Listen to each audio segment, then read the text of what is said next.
আসসালামু আলাইকুম বন্ধুরা, সবাইকে সিস্টার্স কিচেনে স্বাগতম। আবার একটি নতুন ভিডিও নিয়ে আপনাদের মাঝে চলে এসেছি। আজকের রেসিপি হলো ঘরোয়া উপকরণ দিয়ে চিকেন ফ্রাই। তো দেখতে থাকুন। এখানে আমি চিকেনগুলো সুন্দরভাবে ধুয়ে নিয়েছি।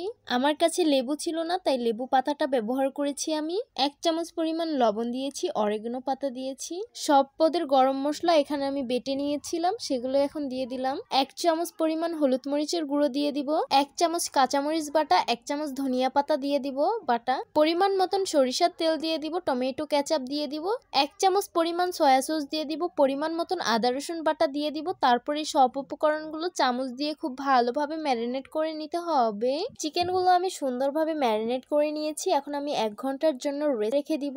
চুলায় একটি প্যান বসিয়ে দিয়েছি, রেগুলার রান্নার তেল দিয়ে দিব। ম্যারিনেট করে রাখা চিকেনগুলো একে একে দিয়ে দিব। তেলগুলো আমি সামান্য গরম করে নিয়েছি, চিকেনগুলো আস্তে আস্তে কুক করব, তাই চিকেনগুলো এক পাশ ব্রাউন কালার হয়ে গেছে। এখন আমি উল্টে দিব। চিকেনগুলো আমি সুন্দরভাবে কুক করে নিয়েছি, তবে আপনারা যদি আরেকটু ক্রিস্পি খেতে চান তাহলে আরেকটু কুক করে নিতে পারবেন।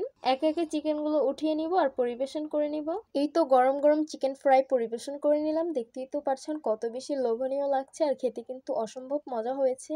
ঘরোয়া উপকরণে আপনারা কিন্তু সিম্পল ভাবে এটা তৈরি করে নিতে পারবেন। তো আশা করছি আমার আজকের রেসিপি আপনাদের কাছে অনেক অনেক বেশি ভালো লাগবে। ভালো লেগে থাকলে আমার ইউটিউব চ্যানেলটি সাবস্ক্রাইব করবেন, আর যারা আমার ফেসবুক পেজ থেকে দেখছেন পেজটিকে ফলো করবেন। সবাই ভালো থাকবেন, সুস্থ থাকবেন, আর সিস্টার্স কিচেনের সাথেই থাকবেন। আবারও কথা হবে কোনো নতুন ভিডিওতে। তাহলে আজকে এই পর্যন্তই। আল্লাহ হাফিজ।